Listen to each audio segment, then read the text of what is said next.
any bookshop and you'll be sure to find a shelf, perhaps even an entire section devoted to chick lit and books on how the single woman can find love. However, journalist and former singleton herself, Shelina Zara Jan Mohammed, thought there weren't any books on the subject that featured women of her background, that of a practicing Muslim.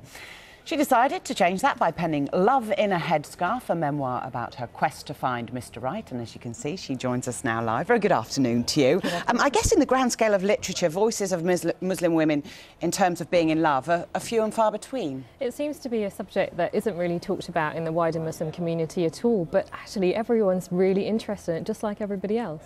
You started off writing a blog, didn't you? And we should say you had accepted that you would have an arranged marriage. That's right. I was very aware from a young age that that was the way that I was going to find somebody, and yet I had all those same influences that other people have of watching Hollywood romantic comedies and kind of wanting to meet Prince Charming and then would he be at the bus stop kind of ideas, but also very cultural ideas because I'm from an Asian background, and the idea that I would meet somebody through an arranged marriage. And actually what turned out was a kind of combination of those, which was really inspired by my faith as a Muslim. Do you consider yourself, though, lucky? Because in the book you vet your Mr. Rights in terms, but they are arranged, they are introduced to you by your family. Not all Muslim women have that opportunity. I think it's really important to make that distinction between the idea of a forced marriage and one that's arranged and with the choice of the two people involved. And I think it's only when stories like mine are told about the way that people do get a choice and the way that being a Muslim is all about choice can we actually make that distinction and say when people are forced that's completely wrong.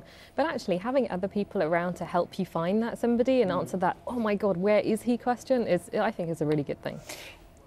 Love is what you're ultimately looking for, and I won't give away what happens in the book, but the ideals of love, the Western depiction of love through movies and modern culture, is something that every culture wants. Is that what you found? Well, I think the idea of romance, which is with us all the time, is so lovely, and the idea of roses and sunset walks and moonlit dinners, that's really, really important. But I think one of the things that we've kind of lost, and that happens when the movie ends, is, well, what happens afterwards? And how do you live with somebody, and how do you build a really strong, committed relationship? And I wanted to explore that idea a bit, and also the idea of how do you live with other people around you and develop that as part of your love as well. You also take it very personally about your choice to wear your headscarf, yes. and certainly in British culture there's been, with Jack Straw mentioning it, and whether it is the right or wrong thing to do, and you consider that a personal choice. I think it's really important that all the work that's been done around women's rights to give women the right to choose what they wear is reflected for Muslim women too, and so many Muslim women do choose to wear the headscarf because they want to and they feel it's such an important part of their identity and their contribution to the society they live in. So yeah, it was my choice and I'm proud of it.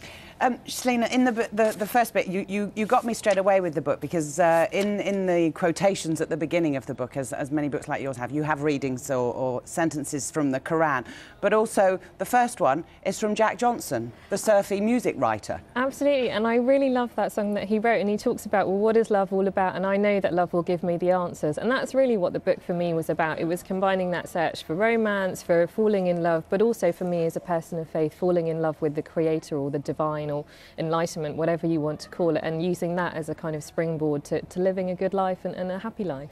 Do you think your book, I mean, we talked about there being a gulf in literature from Muslim women particularly, that isn't to do with forced oppressed marriages and that sort of thing. Do you think it will particularly and exclusively be for Muslim women like you, or do you think it's for women like me, women of completely different ethnic backgrounds? It's a love story, and everybody loves a love story. I mean, that's the most universal of tales, and that's why I wanted to write this book, so that it would reach out to everybody who was interested in how they would find somebody and how they would live that really contented, happy, fallen in love life. So I've been really, really inspired by the kind of response I've had from women who are Muslim, who are not Muslim, and who are of any or no faith at all. So I hope that people will read it because they want to read a cracking good story and perhaps connect with someone they might not normally have spoken to. Yeah, do you think there'll be a legacy from the book in terms of how Western women and Muslim women look at the whole process of falling in love?